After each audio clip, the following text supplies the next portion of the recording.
আসসালামু আলাইকুম প্রিয় দর্শক, ডক্টর মোহাম্মদ ইউনূস আপনারা সবাই জানেন উনি একজন আন্তর্জাতিক খ্যাতিসম্পন্ন ব্যক্তি। সারা দুনিয়ার মানুষ ওনাকে চিনে, সারা দুনিয়ার মানুষ ওনাকে ভালো মানুষ হিসেবে চিনে, শান্তিপূর্ণ মানুষ হিসেবে চিনে, যোগ্য মানুষ হিসাবে চেনে। কিন্তু আমাদের এই জাতি ওনাকে কীভাবে চিনতেছে প্রতিদিন। আমি আজকেও ওনার একটা ইন্টারভিউ দেখলাম লন্ডনের দ্য গার্ডিয়ান মিডিয়াতে। দ্য গার্ডিয়ানে উনি অনেক কথা বলেছেন, কারণ আমরা কিন্তু এর আগেও দেখেছি।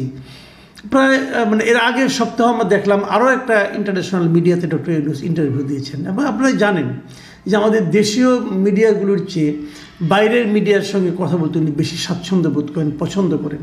এর একটা কারণও আছে, কিন্তু কারণটা হলো এই, উনি জাতীয়ভাবে ওনার কি ইমেজ, সেই ইমেজ সম্পর্কে আমার আপনার মোটামুটি একটা ধারণা আছে। আমরা তো দেখছি, আমরা প্রতিদিন পথ চলতে যেয়ে, বাজার করতে যেয়ে, রাস্তায় নিরাপত্তা ঝুঁকিতে পড়তে পড়তে প্রতিদিন আমরা কিন্তু ডক্টর ইউনূসের সক্ষমতা, যোগ্যতাকে কিন্তু বিচার করার সুযোগ পাচ্ছি।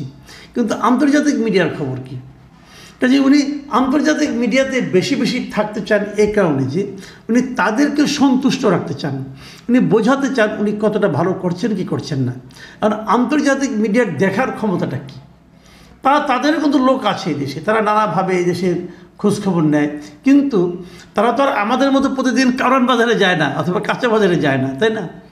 তারা কিছু কিছু খোঁজখবর নেয় এবং নিজেরা এসে একটা ইন্টারভিউ করে এবং বিভিন্ন প্রশ্ন করে, যে খোঁজখবরগুলি পায় তাদের প্রতিনিধির মাধ্যমে, সেগুলি প্রশ্ন আকারে সাজিয়ে তারপর তারা ইউনূস সাহেবের ইন্টারভিউ নেয় এবং সেই ইন্টারভিউ ইউনূস সাহেব ওনারা যুক্তি দিয়ে বোঝান এবং বোঝানোর চেষ্টা করেন দেশের অবস্থা কী। এবার যে ইন্টারভিউটা হয়েছে এটার উপর ভিত্তি করে একটা রিপোর্ট গার্ডিয়ানে প্রকাশিত হয়েছে আজ, এবং সেটা লিখেছেন হান্না এলিস পিটারসন।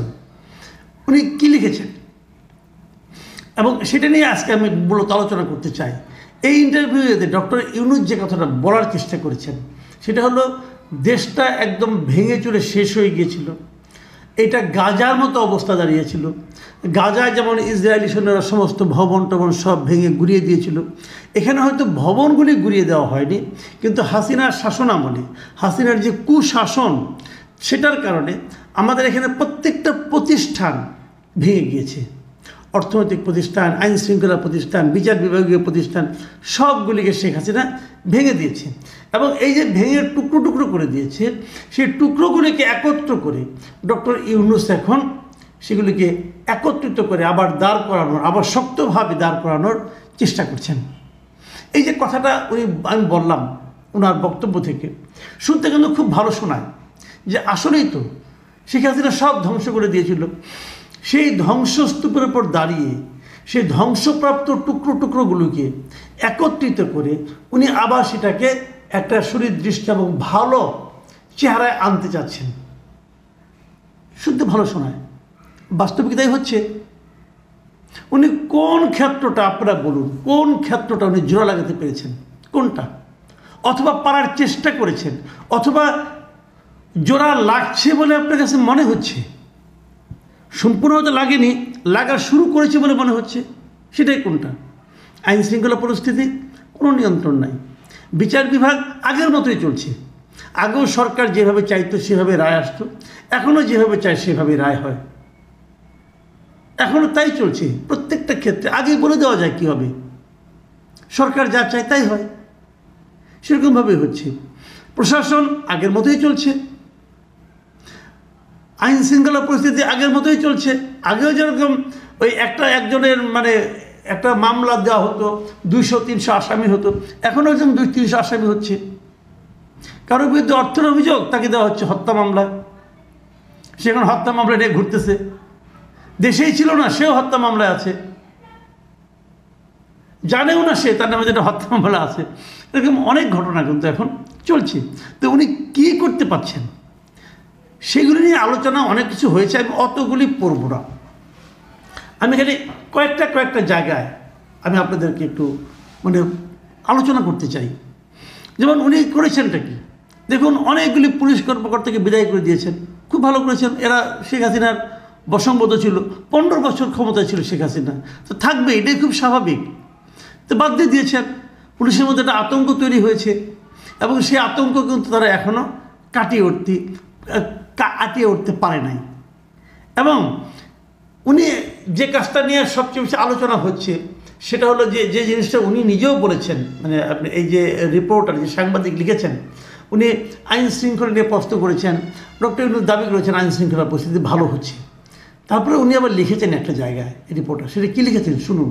উনি লিখেছেন, ঢাকার রাস্তায় হাঁটলে মনে হয় দেশটি এখনও এক অস্থির অবস্থায় রয়েছে। এটা কিন্তু ওই রিপোর্টারের মন্তব্য। তাহলে ঢাকার রাস্তায় হাঁটলে দেশটাকে অস্থির মনে হয় কেন? এই অস্থিরতার থেকে সেটাকে সুস্থির পরিস্থিতিতে আনার দায়িত্বটা কার ছিল? ডক্টর ইউনূস সেই দায়িত্বটা পালন করতে পারে নাই। এটা আমি আপনি যেভাবে বুঝি, ওই রিপোর্টারে কিন্তু সেভাবেই বুঝেছেন। এবং উনি আবার এটাও বলেছেন, যদিও ইউনূস এখনও ব্যাপকভাবে সম্মানিত, তবে তার শাসন ক্ষমতা এবং প্রতিশ্রুত সংস্কারের গতি নিয়ে প্রশ্ন উঠেছে। মাথায় রাখবেন, রিপোর্টার নিজেই বলতেছে যে উনি এখনও ব্যাপকভাবে সম্মানিত, আসলে সম্মানিত। দেশের প্রত্যেকটা মানুষ ইউনূস সাহেবকে মোটামুটি সম্মানই করেন, কিন্তু মনে হচ্ছে কি তার শাসন ক্ষমতা এবং প্রতিশ্রুত সংস্কার, মানে যে সংস্কারের প্রতিশ্রুতি উনি দেশবাসীর কাছে দিয়েছেন, তার যে গতি, সেটা নিয়ে প্রশ্ন উঠেছে। মানে যেভাবে সংস্কারটা হওয়ার কথা ছিল সেভাবে ওনারা করতে পারেননি। এরই মধ্যে 7 মাস পার হয়ে গেছে। 7 মাস উনি কতটুকু কি করতে পেরেছেন? বলতে গেলে কিছুই করতে পারেননি। এবং এই জিনিসটা কিন্তু ওই রিপোর্টার আবার বিএনপির নেতাদের ইন্টারভিউ নিয়েছেন, এবং বিএনপির নেতারা কিন্তু একই কথা বলেছেন। যেমন আমির খসরু মাহমুদ চৌধুরী কী বলেছেন? তিনি বলেছেন, এই সরকার শুধু একটি অন্তর্বর্তীকালীন ব্যবস্থা হিসেবে ছিল, এখন কেউই দৈনন্দিন ভিত্তিতে জবাবদিহি করছে না এবং তাদের রাজনৈতিক গুরুত্ব, ম্যান্ডেট ও সংস্কার বাস্তবায়নের জন্য জনসমর্থন নেই। এখানে জনসমর্থন থাকার প্রশ্নটা উঠছে কেন? তাহলে কি ইউনূস সরকার নিজস্ব কোনো রাজনৈতিক ম্যান্ডেট বাস্তবায়নের চেষ্টা করছে, অথবা সংস্কার বাস্তবায়নের চেষ্টা করছে? আমির খসরু মাহমুদ চৌধুরী কিন্তু এটাও বলেছেন যে তারা যদি কোনো সংস্কার বাস্তবায়নের চেষ্টা করে, সেই জন্য জনসমর্থন তাদের প্রতি নেই। যদি না থাকে তাহলে ওনারা কীভাবে এটা করবেন? গার্ডিয়ানের রিপোর্টার এখানে ওয়াকারুজ্জামান সাহেবের যে বক্তব্য সেটাও তুলে এনেছেন, যে ওয়াকারুজ্জামান সাহেব যে বলেছেন দেশে একটা অরাজক অবস্থার মধ্যে আছে এবং এটা যদি অব্যাহত থাকে তাহলে দেশের স্বাধীনতা, সার্বভৌমত্ব ক্ষুণ্ণ হবে। এই প্রশ্নটা কিন্তু উনি ডক্টর ইউনূসকে করেছেন, যদিও ডক্টর ইউনূস এটাকে সম্পূর্ণভাবে অস্বীকার করেছেন। এবং প্রশ্ন উঠেছে, রিপোর্টার বলছেন এই কথাটা, যে প্রশ্ন উঠেছে যে অনেকে নাকি তার কাছে বলেছে যে সেনাপ্রধানের ওই বক্তব্য থেকে এমনটা মনে হতে পারে যে একটা সামরিক হস্তক্ষেপের ইঙ্গিত এটা হতেও পারে। তাহলে ফলাফলটা কী দাঁড়ালো? এই ইন্টারভিউর একটা বড় অংশ ধরে ডক্টর ইউনূস কেবল শেখ হাসিনার শাসন কত খারাপ ছিল, শেখ হাসিনা কত খারাপ ছিলেন, তার পরিবারের লোক কত খারাপ ছিল, সেগুলি বর্ণনা করার চেষ্টা করেছেন। যেমন এক জায়গায় উনি বলেছেন যে উনি এই যে আজকের যে সমস্যাগুলো, এই সমস্যাগুলিকে উনি বলতেছেন যেটা শেখ হাসিনার শাসনের ধারাবাহিকতা। শুনুন এই রিপোর্টে কী আছে, আমি জায়গাটা আপনাদেরকে পড়েই শোনাই। উনি কী বলেছেন, মানে যদি ইংলিশে পারেন, Yunus is determined to frame the country's woes as consequences of Hasina's rule. মানে ইউনূস দেশের সমস্যাগুলিকে শেখ হাসিনার শাসনের ফলাফল হিসেবে দেখাতে দৃঢ় প্রতিজ্ঞ। এবং তিনি কি বলেছেন, শেখ হাসিনার শাসন কোনো সরকার ছিল না, এটি ছিল একটি ডাকাতের পরিবার। উপর মহলের আদেশ পেলেই কাজ হতো, কেউ সমস্যা সৃষ্টি করছে তাকে আমরা গায়েব করে দেব, নির্বাচন করতে চান আমরা নিশ্চিত করব যে আমরা এই সব আসনে জিতব, টাকা চান ব্যাংক থেকে $10 লাখ নিন, যা আর ফেরত দিতে হবে না। এই যে কথাগুলো, এগুলো টোটালি শেখ হাসিনার পরিবার, শেখ হাসিনার অযোগ্যতা, এগুলিকে ডিফাইন করার চেষ্টা করেছেন। তো এগুলোর তো প্রয়োজন নেই। মানুষ কখন অন্যের দোষগুলি ধরার চেষ্টা করে?